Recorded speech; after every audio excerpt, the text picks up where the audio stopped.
जय हिंद दोस्तों। आज हम लोग पॉलिटी में भाग 9 के आगे ग्रुप डिस्कशन करेंगे, क्योंकि भाग 9 जो कि पंचायत था, हम लोग ग्रुप डिस्कशन कर लिए हैं। अब भाग 10 जो कि 244 से है, और हम लोग भाग 10, 11, 12 ये पूरा आज की वीडियो में कंप्लीट कर लेंगे। क्योंकि भाग जो 10 है छोटा सा है, जिसमें कि आर्टिकल 244 और 244 ए है, और किसके बारे में है तो वह अनुसूचित जनजाति और क्षेत्र के बारे में है। अनुसूचित जनजाति क्षेत्र के बारे में है। तो 244 हमारा कंप्लीट हो गया, जो कि भाग 10 था। और अब चलते हैं भाग 11 तथा भाग 12। भाग 11 तथा 12 है संघ राज्यों के बीच संबंध। मतलब संघ मतलब जो सरकार, एक तरफ से सरकार ले लेते हैं, केंद्र सरकार, और राज्य जानते ही हैं स्टेट है, तो दोनों के बीच संबंध क्या होगा। तो राज्य सरकार, जैसे केंद्र में जो सरकार है और राज्य की सरकार जो है, उनके बीच संबंध कैसा होना चाहिए, यह भाग 11-12 के बीच में है। ठीक है, तो जो आर्टिकल 245 से 300 के बीच में है, तो हम लोग 245 से 300 के बीच जो जितने भी आर्टिकल हैं, जो महत्वपूर्ण आर्टिकल है, उसको क्या करेंगे, हम लोग ग्रुप डिस्कशन के साथ कवर करेंगे। चूँकि जो रिपीट कर रहे हैं, बार बार एग्जाम में पूछे जा रहे हैं, वही हम लोग आर्टिकल क्या करेंगे, हाईलाइट करेंगे। तो हम पूछना चालू करते हैं। जैसे देखिए,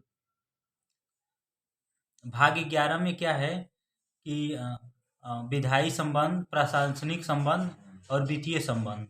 वित्तीय संबंध 12 में 12 में है, लेकिन भाग 11 में है विधायी संबंध और और प्रशासनिक संबंध। लेकिन वित्तीय संबंध किसमें है तो भाग 12 में है। ठीक है, तो अब एक एक आर्टिकल पूछना कर चाहते हैं, चालू करते हैं। आर्टिकल 245। आर्टिकल 245 है कि संसद को अधिकार है कि वह भारत के राज्य या उसके किसी भी क्षेत्र के लिए कानून का निर्माण कर सकती है। भारत के राज्य और उसके किसी भी क्षेत्र के लिए कानून का निर्माण कर सकती है। भाग अब आर्टिकल 246 बताइए आप। आर्टिकल 246 से जो भी कानून वगैरह बनेगा, जिसका निर्माण सूची के आधार पर होगा, जो कि सूची हम लोग पढ़े थे, अनुसूची नंबर 7 में था, संघ सूची, राज्य सूची, समवर्ती सूची, 3 प्रकार की सूची होती है, उसके अनुसार ही कानून बनेगा। और संघ सूची में बताइए कौन कौन सी क्या क्या आता है। संघ सूची ये बहुत ही इम्पोर्टेंट है क्वेश्चन, क्योंकि संघ सूची, राज्य सूची और समवर्ती सूची में जितने भी आते हैं, जो आते हैं वो कौन सा, मतलब कृषि है, रक्षा है, विदेशी है, नागरिकता है, ये सब किस सूची के अंतर्गत है। ऐसे क्वेश्चन पूछ लेता है कि जो पुलिस है किस सूची के अंतर्गत है, या शिक्षा है किस सूची के अंतर्गत है। तो यहाँ पे सूची भी कंप्लीट हम लोग कर लेंगे। तो संघ सूची में क्या है, संघ सूची में है जैसे रक्षा हो गया। संघ सूची का पहले तो होता है जिसके अंतर्गत केंद्र सरकार कानून बनाएगी, जैसे रक्षा हो गया, विदेशी मामले हो गए, नागरिकता से संबंधी कोई भी कानून बनेगी, या उसके बाद खनिज का हुआ, बीमा हुआ, मुद्रा हुआ और रेलवे वगैरह हुआ, ये सब है आपका संघ सूची में। तो संघ सूची में क्या क्या है, तो आपका जो विदेशी मामला है, उसके बाद नागरिकता है, मुद्रा हो गया, रेलवे हो गया, नागरिकता हो गया, रक्षा से संबंधित, जितने भी डिफेंस से संबंधित, रक्षा से संबंधित है, वो किसमें है, संघ सूची में। अब आते हैं संघ सूची के बाद राज्य सूची। राज्य सूची कौन बनाता है, कैसे, इसके बारे में बताइए। है कि जो राज्य उसके ऊपर कानून बनाता है, राज्य, ये राज्य से रिलेटेड रहेगा। जैसे कृषि हो गया तो कृषि राज्य सरकार के अंतर्गत आएगा। न्याय व्यवस्था है, और स्थानीय प्रशासन है, स्वास्थ्य है, और फिर जेल है, पशुपालन है, सिंचाई है, ये सब राज्य सूची के अंतर्गत आते हैं। अब देखिए यहाँ पे बोले हैं जैसे कि आपके कृषि हो गया, स्थानीय प्रशासन। यदि स्थानीय प्रशासन है तो यह हमारे राज्य सूची में है, लेकिन विदेशी मामले आ गया, रक्षा आ गया, तो किसमें है, संघ सूची में है। उसके बाद कृषि है, तो कृषि जो है यह हमारे राज्य सूची का है। उसके बाद पशुपालन हो गया, सिंचाई हो गया, तो ये सब किसमें है, आपके राज्य सूची में है। अब देखिए समवर्ती सूची, तो समवर्ती सूची मतलब होता है, समवर्ती सूची उसे कहते हैं जो संघ और राज्य दोनों मिलकर बना सके। तो यह है, इसके अंतर्गत क्या है, तो दंड है, किसी को दंड देना हो तो किस में है, समवर्ती सूची में है। क्वेश्चन पूछता है बहुत ही इंपॉर्टेंट कि शिक्षा किस में है, तो शिक्षा भी समवर्ती सूची का है। कारखाने किस में है, तो कारखाने भी किस में है, समवर्ती सूची के हैं। मजदूर हो गया, जनसंख्या नियंत्रण हो गया, वन हो गया, विद्युत हो गया, तो यह सब किस में है, समवर्ती सूची में है। तो समवर्ती सूची का एक बार फिर देख लेते हैं हम लोग। शिक्षा हो गया, मजदूर हो गया, और उसके बाद ये दंड हो गया, जनसंख्या नियंत्रण हो गया, वन हो गया, विद्युत हो गया, यह सब किस में है, समवर्ती सूची में है। अब आते हैं आर्टिकल 248। 248 किसके अंतर्गत है? आर्टिकल 248 है कि अगर इन सभी में जितने भी दिए गए हैं उस पर अगर कुछ नहीं है सूची में और उस पर कोई भी कानून बनाना हो तो वो कौन बनाएगा, तो संघ बनाएगा, मतलब केंद्र बनाएगा। जिसका उल्लेख किसी सूची में ना हो तो उस पे कानून कौन बनाएगा, तो केंद्र बनाएगा। ठीक है, जैसे साइबर हो गया,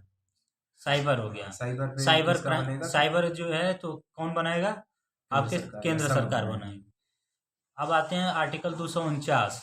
यदि कोई राज्य है राज्य सूची के विषय को महत्वपूर्ण घोषित करना चाहता हो तो राज्य के विषय को केंद्र द्वारा कानून बनाया जा सकता है।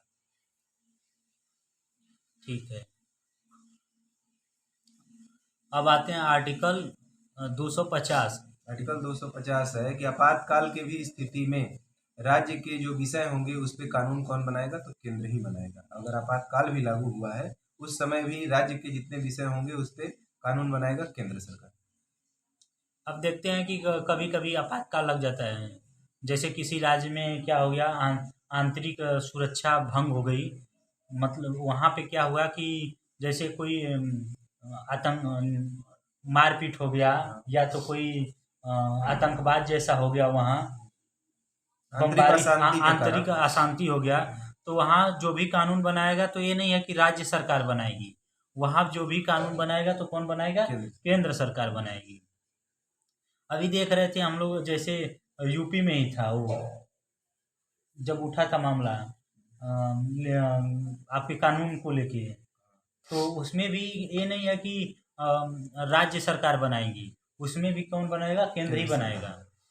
अब आते हैं आर्टिकल 252 है कि 2 या 2 से अधिक राज्यों के लिए अगर एक ही कानून की आवश्यकता हो तो उसके लिए भी कानून कौन बनाएगा, तो केंद्र ही बनाएगा। अगर केंद्र सरकार को लगता हो कि ये कानून यूपी के लिए, ये कानून बिहार के लिए, दोनों के लिए सेम रहेगा, तो इसके अधिकारी हैं केंद्र सरकार ही बनाएगी। ठीक है, आर्टिकल 252 हो गया। तो अब देखिए, अब आर्टिकल 258 लेते हैं, क्योंकि बीच में उतना इम्पोर्टेंट नहीं है, तो 258 बताइए आप। वो है कि राष्ट्रपति को अधिकार है कि वह राज्यों के आदेश दे सकता है कि उनके बीच कर्तव्यों का बंटवारा कैसे करें, या उसके बीच कर्तव्यों का बंटवारा क्या क्या हो सकता है, राष्ट्रपति को अधिकार है। आर्टिकल देखिए 262 जो है, यहाँ पे कहीं कहीं पूछ देता है नदी जल विवाद। नदी जल विवाद की किस आर्टिकल में है, तो यह आर्टिकल 262 में है, और इसका कानून जो बनाता है संसद कानून बनाता है। ठीक है, आर्टिकल 266 जो कि बहुत ही इम्पोर्टेंट है, भारत की संचित निधि एवं राज्य की संचित निधि। देखिए आर्टिकल 266 जो है भारत की संचित निधि है, लेकिन आर्टिकल 267 जो है आकस्मिक निधि है, इसकी स्थापना 1950 में है। ठीक है, तो ये दोनों आर्टिकल बहुत ही इम्पोर्टेंट है। आर्टिकल 266 की कौन सा है? आर्टिकल 266 है भारत की संचित निधि और राज्य की संचित निधि, और आर्टिकल 267 है आकस्मिक निधि। आकस्मिक निधि।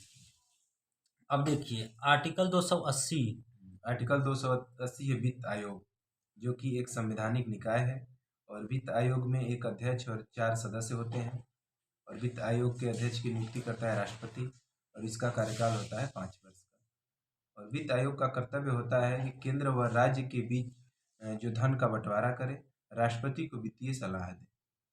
अब देखिए जो संचित निधि और आकस्मिक निधि था, यह थोड़ा सा टॉपिक बहुत ही अच्छा है, तो इसके लिए हम लोग क्या करेंगे, अलग से संचित निधि आकस्मिक निधि का किसी दिन डिस्कशन कर देंगे। उसके अंदर से भी उसके अंदर से संचित निधि क्या है, आकस्मिक निधि क्या है, उसमें कितने पैसे हैं, कौन किसको कैसे पैसे मिलते हैं किसी भी सरकार को, ठीक है, सरकार या तो किसी का वेतन भत्ता कैसे मिलता है, तो यह डिटेल टॉपिक हम लोग एक दिन किसी दिन संचित निधि और आकस्मिक निधि का ग्रुप डिस्कशन कर लेंगे।